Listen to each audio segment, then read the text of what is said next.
Dr. Miranda Blackwood survives a crash landing on an alien world populated by the Manette Kathemore tribe, who consider her nothing more than meat that thinks, until she becomes their prey by teaching them how to hunt and manage the ecosystem. Under her tutelage, the consumerist society transforms from mere consumers into trade partners who realize the path to survival is not to be the top predator, but to be the best friend, and eventually leads to a historic alliance between humankind and the Kathemore. Humanity's strength was not in its potential for violence, she had always believed, but in its ability to adapt, to learn, to find common ground even in the most unimaginable of situations. That belief was about to be put to the test in ways she never could have imagined when her research vessel, Meridian, experienced catastrophic engine failure while surveying the uncharted system of Kepler-44 to C. The impact came without warning.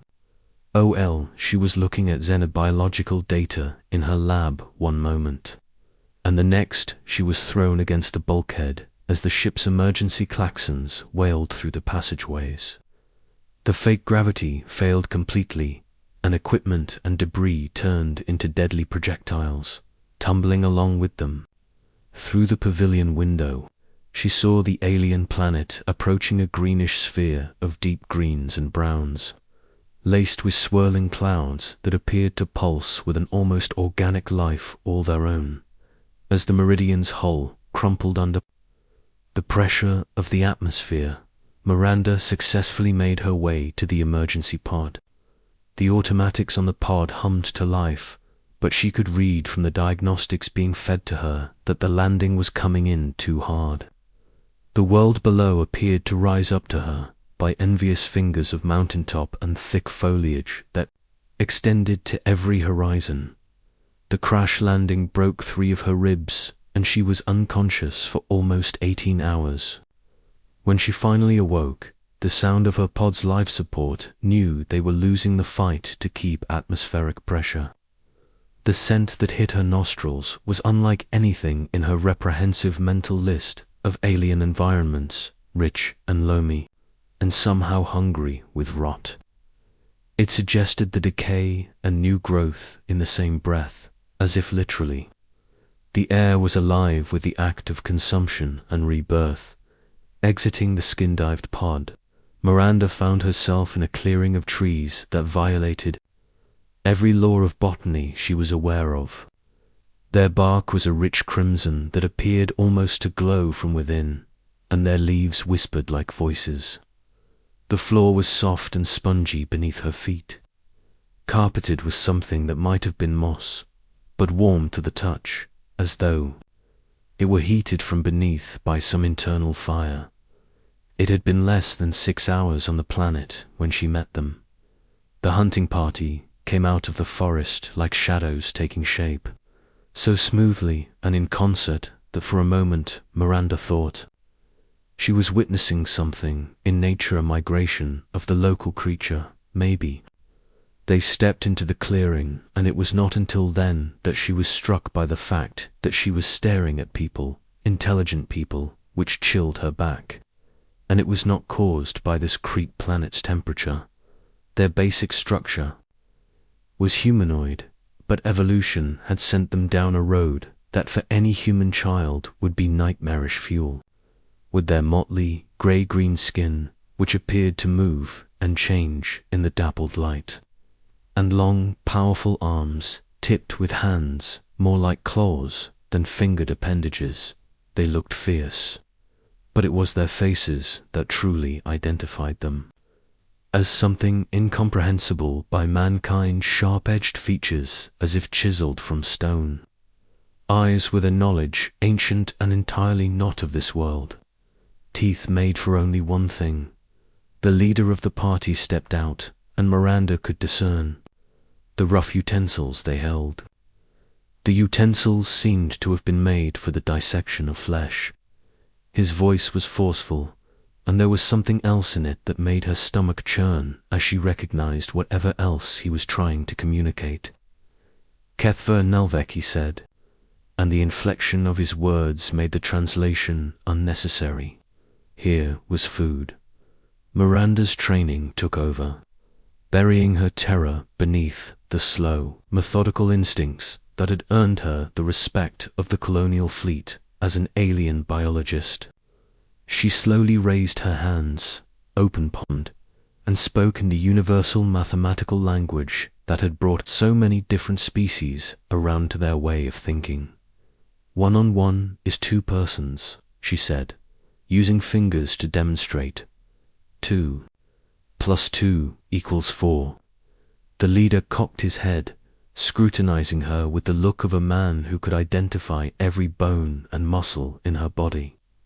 He answered a sound that perhaps was laughter, but with other inflections that made her flesh. Twisted Vithka. He pointed at her. Vithka Neth. It cost Miranda 3 careful days of watching and linguistic study to find out that Vithka was meat which thinks and Neth was fresh.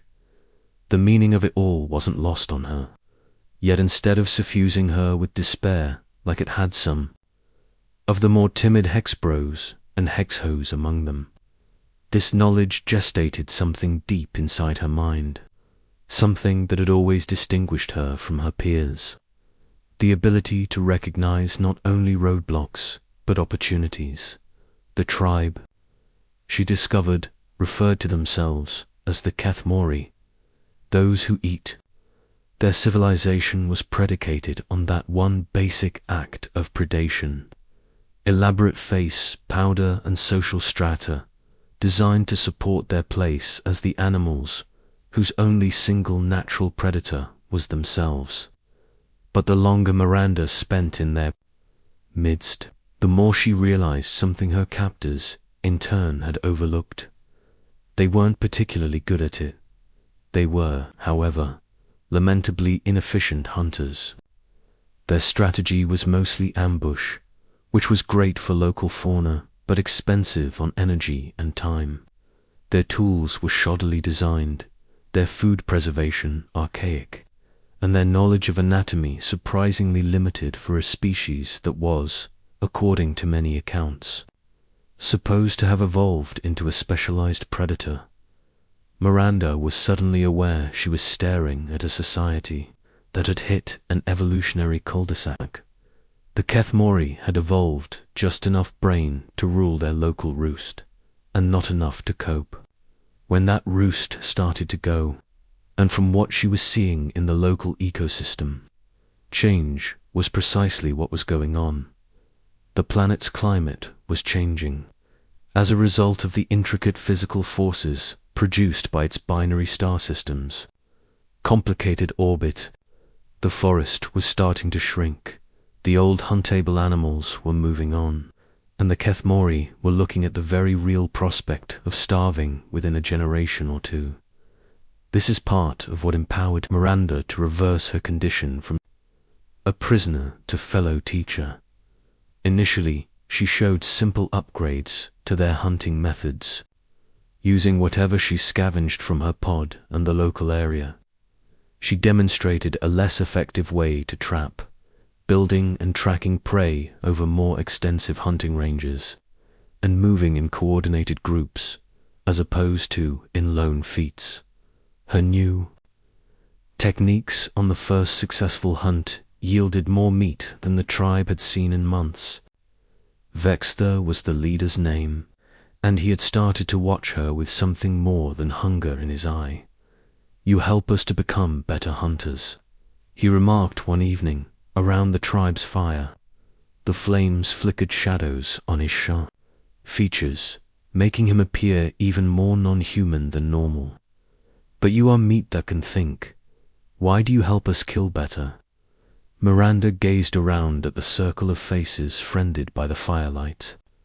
Each one was a creature who wouldn't hesitate to devour her flesh if the situation called for it. But she also detected curiosity, intelligence, and maybe the beginning of trust. "Because," she said thoughtfully, "I know something about prey that you don't." It sent a stir among the assembled tribe. Vexter leaned in, dawn of curiosity casting a glint in his eyes. "Speak," he commanded. Miranda drew a breath, knowing that what she said next would decide her fate, and potentially the future. "Of a species, you are thinking in terms of predators," she said. "You view the world in those terms of hunter and prey, stronger and weaker, man who eats and the man who gets eaten. But you fail to understand the most fundamental fact about prey." She paused to let the suspense grow. The fire snapped in the silence of the room, sending dancing patterns of light and shadow onto the masked faces. "The best prey is," she went on, "the kind that doesn't run. It's the kind that makes itself useful enough to survive." The words were in the air like a dare. For several seconds, Vexter kept his face inscrutable. Then he reared back and produced that noise that could have been laughter. "Clever meat," he said. "Very clever meat. But cunning won't be able to save you when the hunger hits." "No," Miranda agreed. "But knowledge will." In the weeks that followed, Miranda initiated the most extensive schooling of her career. She educated the Kathemore to the habits of animals and how to predict the patterns of migration and the breeding seasons. She showed them advanced tool-making methods that enabled them to fashion more effective and longer-lasting weapons and implements. But more importantly, she also started teaching them about the idea of sustainable hunting. The Kathemore had always gone on the assumption that they should do it all when they could do it all. It was an approach that had paid off when prey had been plentiful and territories endlessly expandable, but one that was becoming more and more misguided as resources dwindled. Miranda taught them to think of their hunting grounds as a renewable resource. She trained them to monitor the size of wildlife populations, to avoid breeding pairs during mating season and to take turns, stalking game to let prey populations recover. The ideas were foreign to creatures who formed their entire ethos around instant gratification, and the results told the tale. In 2 months, the tribal territory was sustaining larger and healthier populations of prey species than it had in 20 or 30 years. "You see," Miranda said during one of their evening conversations, "when you think in prey mode, you know it's not just about not getting eaten today. It's so the system remains in a stable enough condition to support life, lights, and microchips tomorrow." Vexter nodded slowly, claws clicking against the stone tools to create them. "And this is why you help us," he added. "Not because you were frightened to death, but because you were deathly certain." "Exactly," Miranda replied. "And that's the realization of, with that understanding, if someone is saying, 'Oh, we're not protecting him, we're not helping protect him,' that means they're not going to stand in front of me, not do everything they can to make sure that keeps happening." But even as she said the words, Miranda knew she was hardly out of the woods. The Kathemore were practical creatures, and their practicality applied to her as well. She was of use at the moment, but usefulness was finite, and its limits were being reached. Day by day, the live trial was during what the Kathemore term the hunger time, the time of the season when their binary sun has them with long, cold night for many of the days. This typically would be the time in the year when the tribe was living on stored meats and scavenging what it could from an inactive ecosystem. But this year was different. The climate changes Miranda had seen were far beyond anything anyone had expected.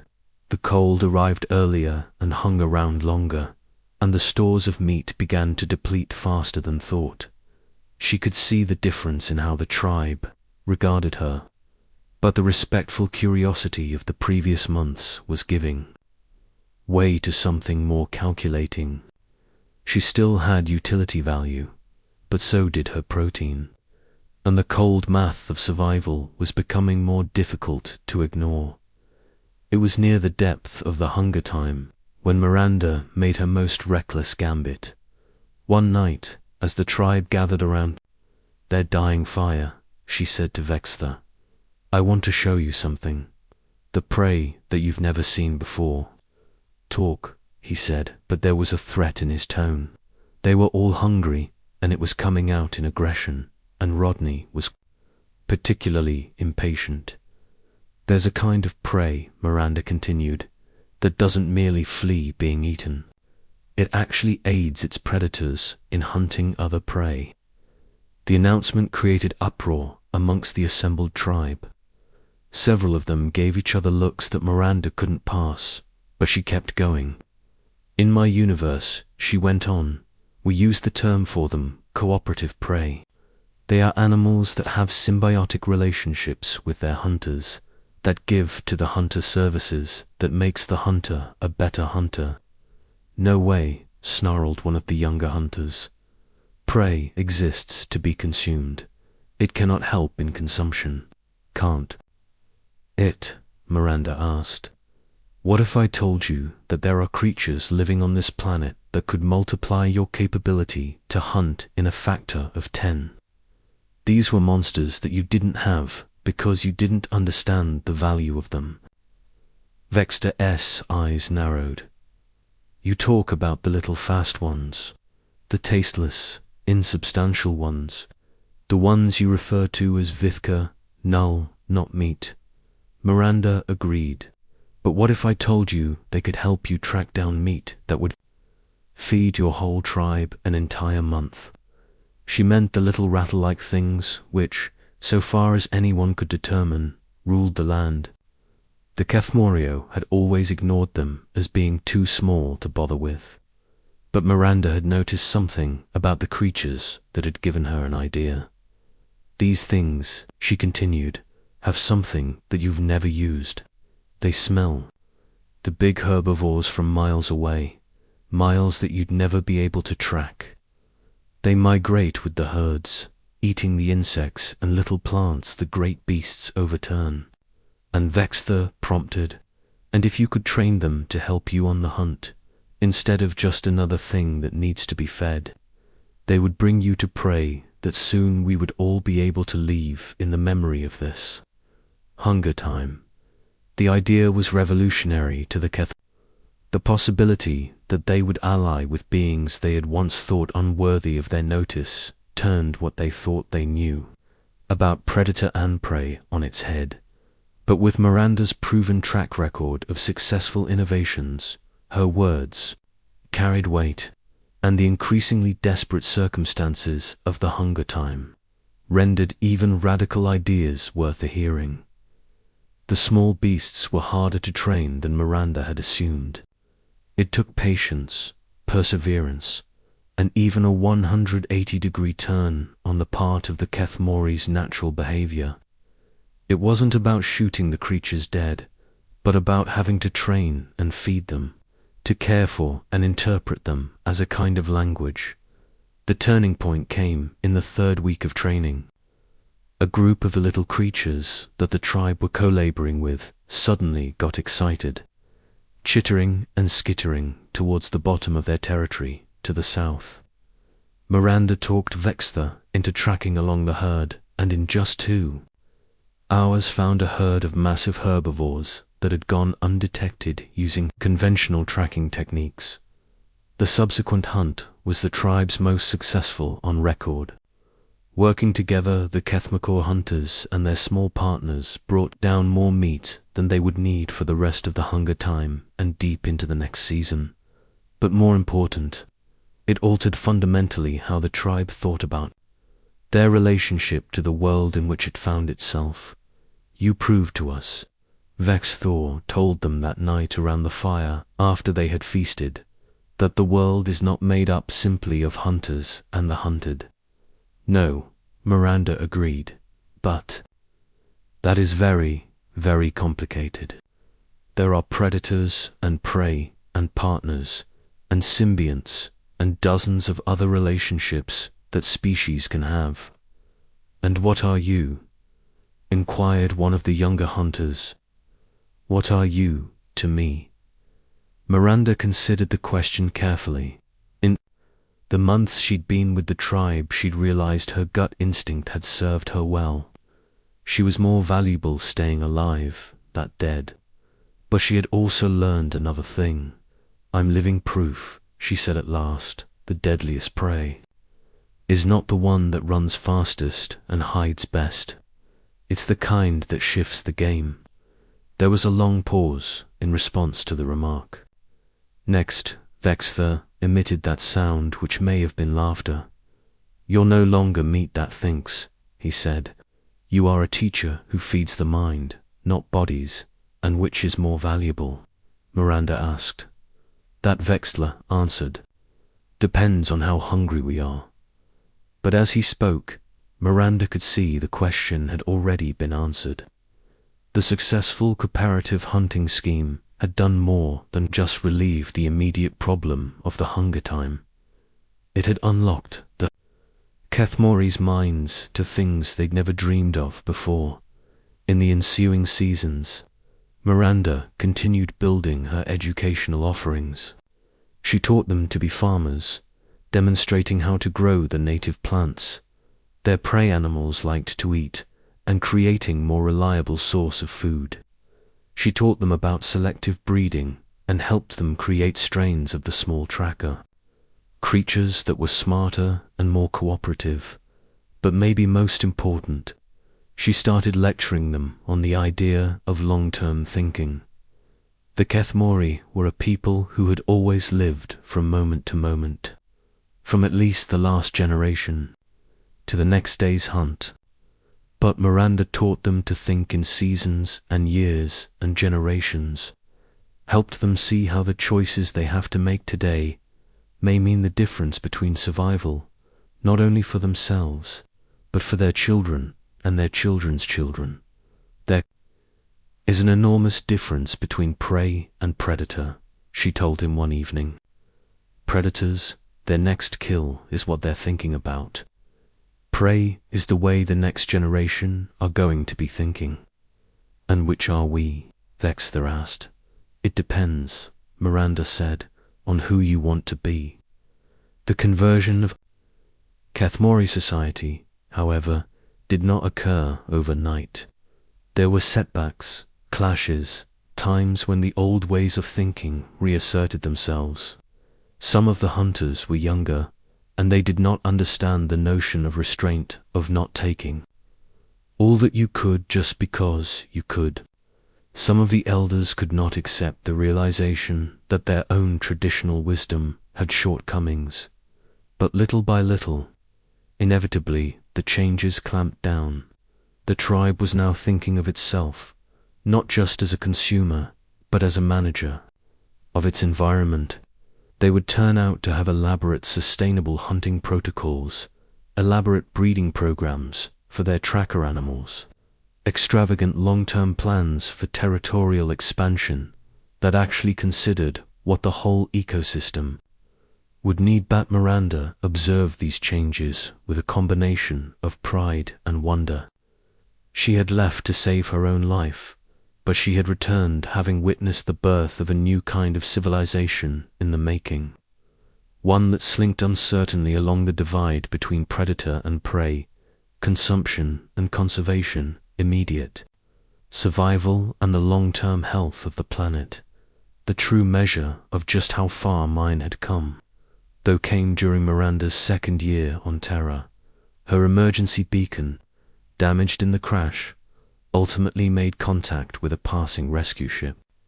The message she got was short and to the point. A colonial fleet ship would pick her up in 6 months. The news ought to have filled her with joy. She would be home, at last and always, with her kind, her world, and the life she'd come to have among the stars. But, as she passed this information on to Vexther, she found that her feelings were more mixed than she had anticipated. "You are going to abandon us," Vexther said. "It wasn't a question. I'm going back to my guys," answered Miranda. "But it doesn't mean I'll Forget what I learned here. And what have you learned? Miranda glanced around the common room where they were sitting. The walls were lined with hunting trophies, but they were also plastered with charts and diagrams she had helped to design, tracking maps, breeding schedules, and seasonal calendars that marked a revolution in the way the tribe perceived their world. I've learned, she said slowly, that predator or prey isn't always the same. It's a choice announced every day by every person in every interaction. And which will you choose when your followers arrive?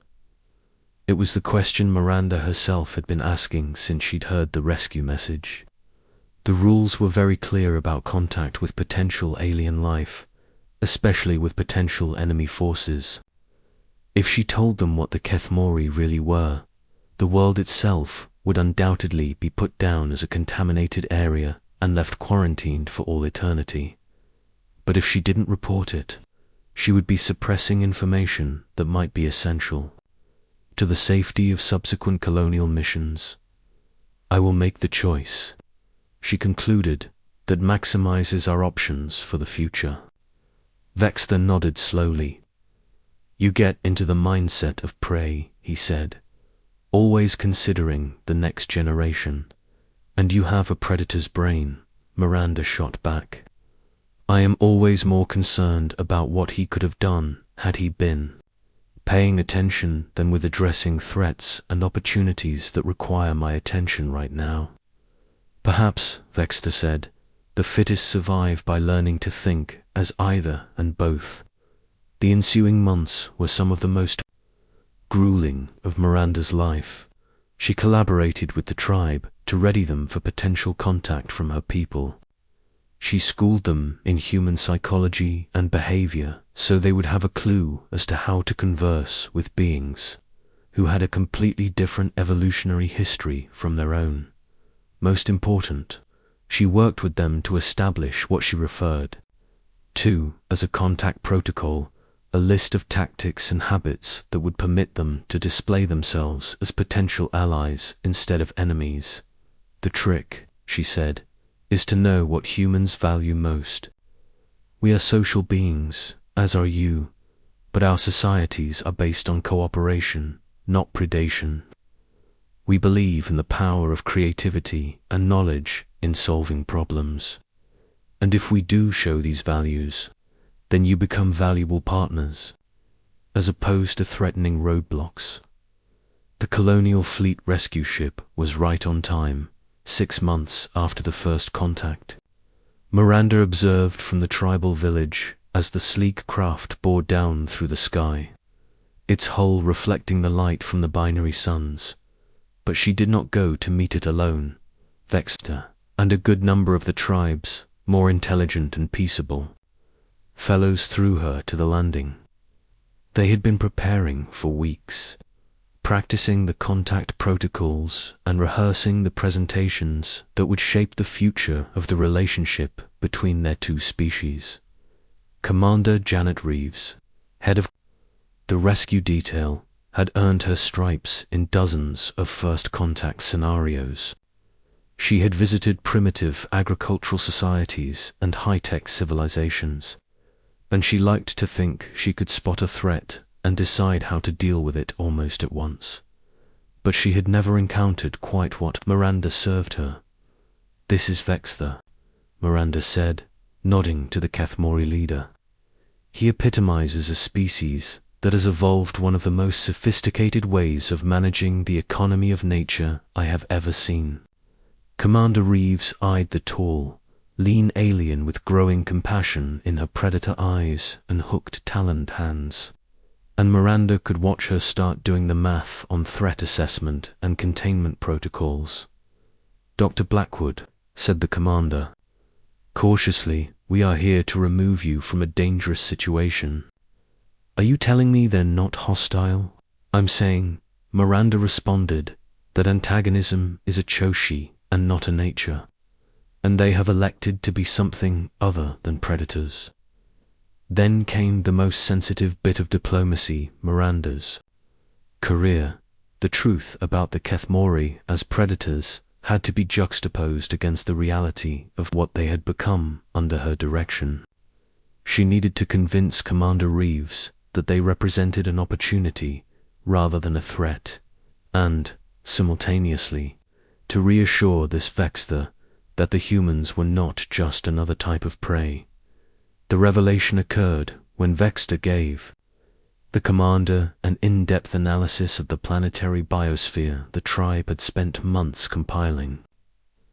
The paper was nuanced, detailed, deep with a sophistication of ecological insight that startled even Miranda. "You created this?" Commander Reeves asked. "We made it as one," Vexter answered via Miranda's translation. "Your Dr. Blackwood taught us to look ahead of the next meal. We trained her to know the meaning of survival, and what is survival, really."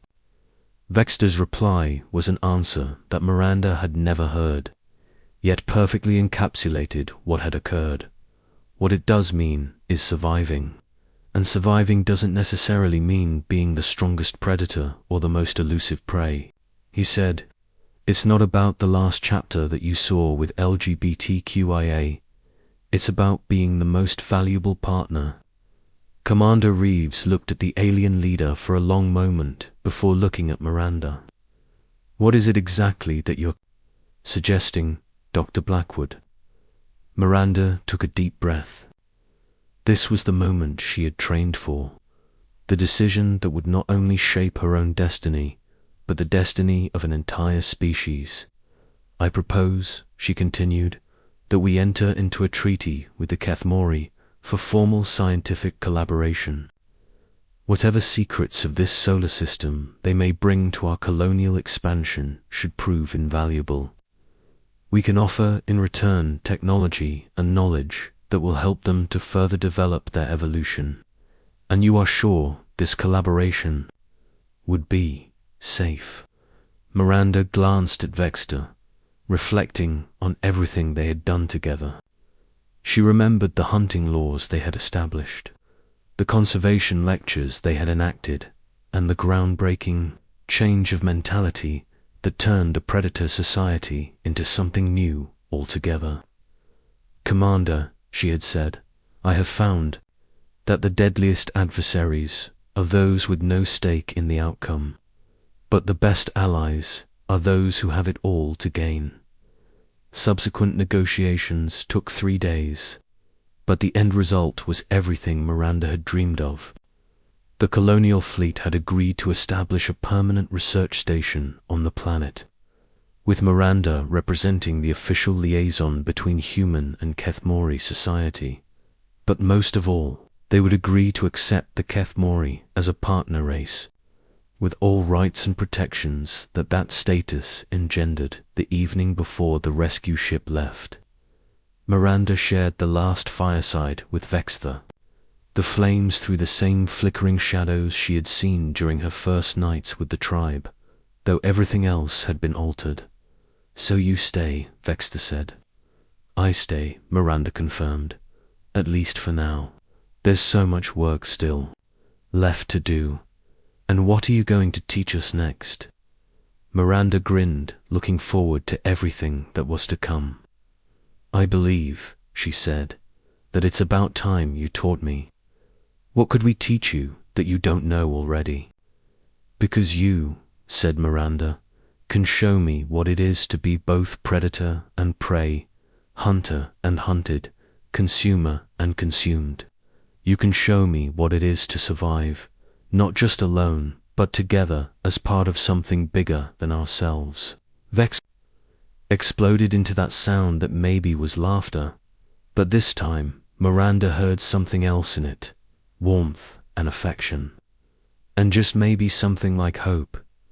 "You've got to understand," he said, intimating something he now seemed almost embarrassed to admit.